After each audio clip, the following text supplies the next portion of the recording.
Hello, thanks for checking out the video. Today I'm just continuing what I've done before, really, using natural fibres as much as possible, but I've spoken about natural fibres and on another couple of videos I did, and one of the disadvantages is the weight of the equipment. You know, I tend to use a lot of ex-military gear because it's cheap, really. Also very robust, and natural fibres anyway are a very heavy kit, and of course the military tends to be heavy duty, so it's even heavier. So what I've done is I've cut it down to the very bare minimum this time. I'm still using the Plash palatka, but only the Plash palatka, and using it as a lean-to shelter and a combined ground sheet. I'm down to one woolen blanket, and we're in December now in the UK, and tonight could be as low as 5 or 6 Celsius, which doesn't sound bad, and it's not bad, you know, even by UK standards, but for me personally, who I'm a very cold sleeper, it's going to be a big struggle. So I'm going to be relying on the fire really to reflect the heat. You know, I've got a windshield which acts as a good reflector to throw the heat into the lean-to shelter. And you know, I've done this kind of thing before, but I do need to get a good stock of wood, because it's not going to be a case of sleeping through the night. It's going to be a case of sort of suffering through the night and keeping the fire topped up so that every time you get a bit cold.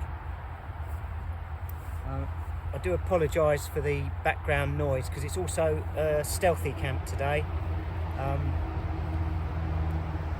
Just literally, I don't know, 20 yards over there is a dual carriageway, very busy, so I'm very, very close to humanity, so I've got to be a bit stealthy, albeit I'm quite happy to light a small fire, because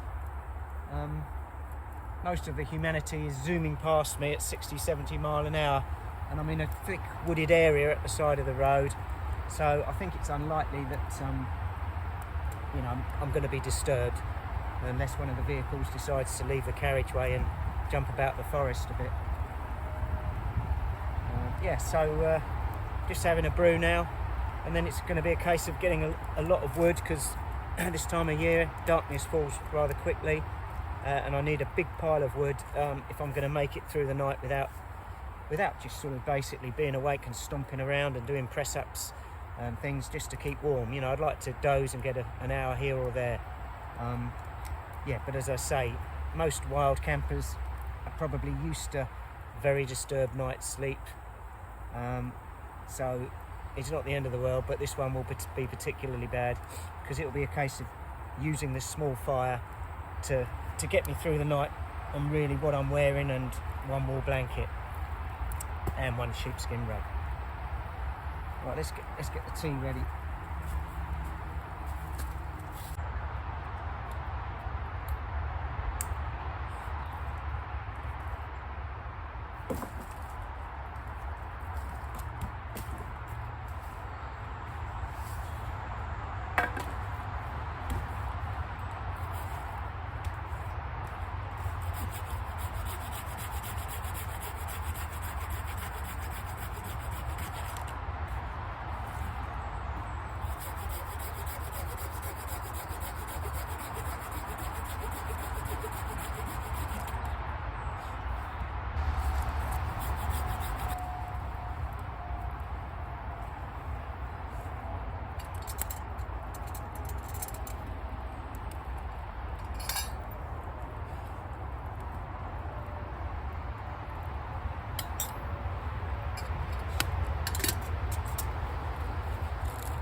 I've got no milk, So I use a milk substitute, nice and compact for camping.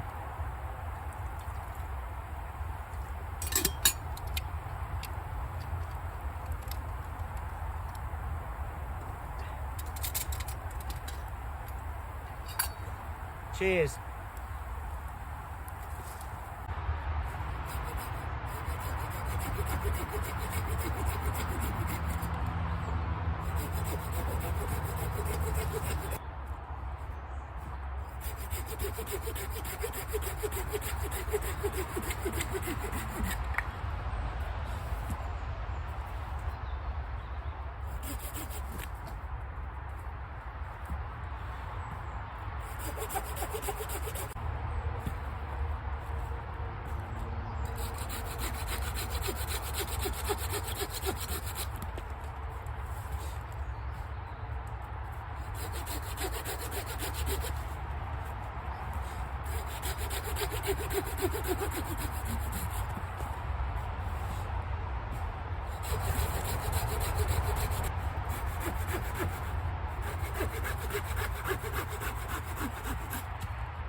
I just thought I'd show you around camp a little bit.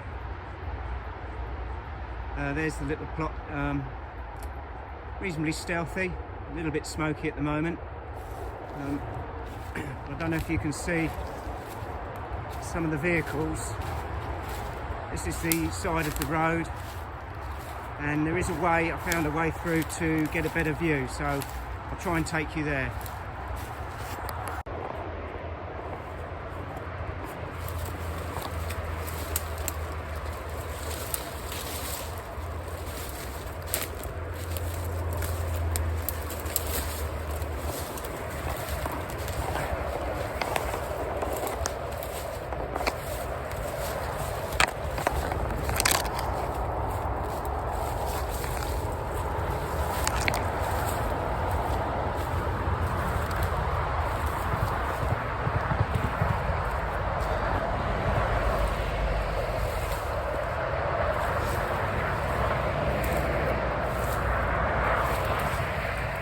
Definitely a track that's used occasionally, at least occasionally, by animals. I should think if they attempt the crossing, they'll quickly become roadkill. But yeah, not used often, but there's definitely some kind of track here.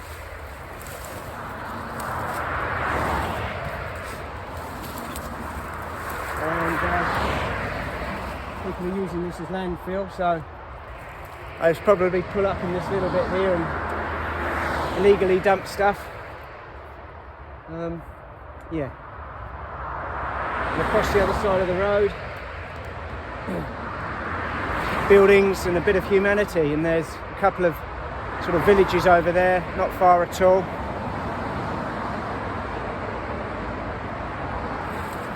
Anyway, not particularly nice to be this close. Rather noisy and a little bit off-putting, but as you get deeper back into the rather dense forest, apart from being overgrown, it actually is quite nice. In fact, as you can see, I suppose these dense woodlands beside the main road cut down the noise. You know, and just a few metres away it's starting to get quieter already, and with a decent pair of ear defenders,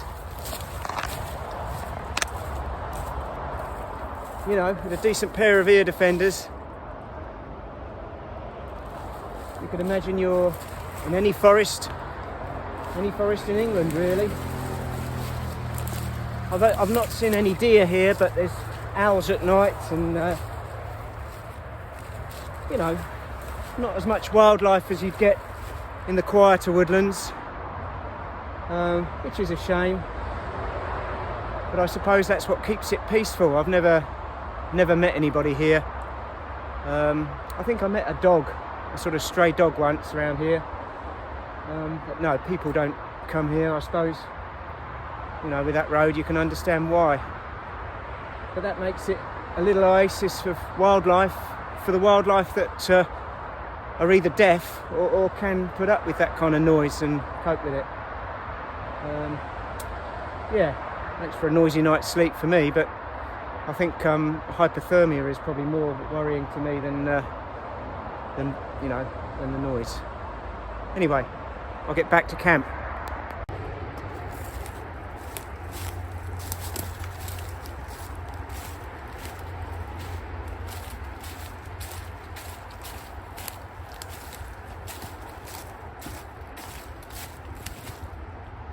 There she is.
I think we've probably got enough timber now for the night.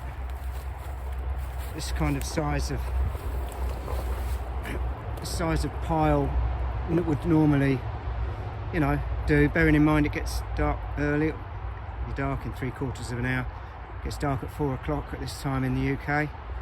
So when it's dark, timber harvesting and prepping is, well, pretty much impossible. So it's good to get it all before it gets dark. And as I say, hopefully I've got enough there to keep me warm in the night, because that's what I'm relying on. You know, one wool blanket probably won't do the job. But that great pile of wood and that little fire, fingers crossed. I've started to prep up dinner. I can finish up in the dark, so that's not a problem. I do have a head torch. I rely on that candle lantern a lot of the time, but you know, a head torch unfortunately is made of plastic. Well, my one is, or large parts of it are plastic, which I don't like, but I think it's essential to have some kind of quick access lighting in the night, on your own in the woods. You know, you never know what may occur, and you just need that instant and bright light. So but most of the time I'll rely on the firelight and the lantern. I'll try and show that later on, see what kind of brightness it gives. It probably won't show up on the camera, it's usually not enough for a camera. It's really quite snug in here. There's a lot of heat. I can just feel all around me. This canvas Plash palatka is lovely and warm, you know, and the natural fibre certainly retains heat a little bit better than a polyester modern, you know, synthetic camping material. But of course, it probably weighs about 3 or 4 times as much. The wood pile, you know, this time of year, midwinter really in the UK, everything's damp. So it's a very well-known trick really to stack your wood, this is all dead full, you know. A lot of ends of it have been in contact with the ground, but even the bits that haven't been in contact with the ground, you know, they're all a bit damp. So the longer it can stand by the fire and dry out, it makes it easier to keep a good fire going during the night. And yeah, that's a little bit of oak I found I put on there, so that will slow things down a bit, but make some nice hot coals. And yeah, I'll do dinner in a minute, but I'm just chilling out. Everything's nice apart from, you know, just over there there's a rush hour, hundreds of vehicles, you know. It's not surprising there's things such as global warming going on.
It's about 25 to 8, and that wasn't a bad night.